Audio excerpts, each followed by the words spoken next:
Un sprint de 4 heures, 54 minutes et 41 secondes précisément. Et pourtant, à l'approche du sommet, Benjamin Védrine se soucie bien moins de sa montre que de son corps.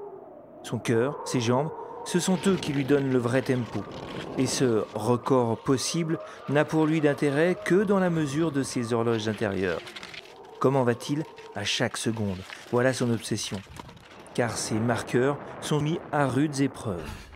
Un vent de tous les diables, une cheville en vrac, des bâtons qui cassent, et même le bon Dieu qui se moque de lui.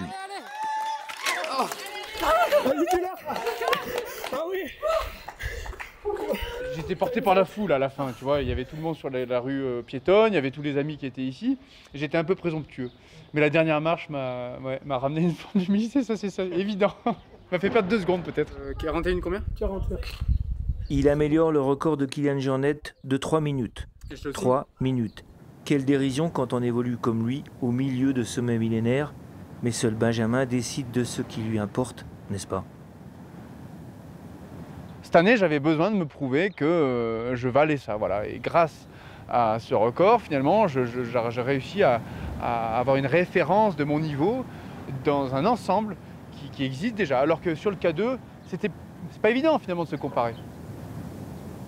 Sachez qu'on vous suit depuis un petit moment et on est vraiment très admiratif de ce que vous faites. Vous êtes vraiment quelqu'un d'inspirant pour nous. Que ce soit Rencontre impromptue au lendemain d'un record et conseil d'experts à qui voudrait s'y frotter encore. Il faut à chaque fois être hyper concentré sur ce qu'on fait, les faits et gestes. Et puis il faut savoir être persévérant malgré tout ce qui peut nous arriver. Tout ce qui peut nous arriver étant inhérent à la haute montagne. Retenez donc bien ces 4 heures, 54 minutes et 41 secondes, car selon Benjamin Védrine, il y a moyen de faire mieux.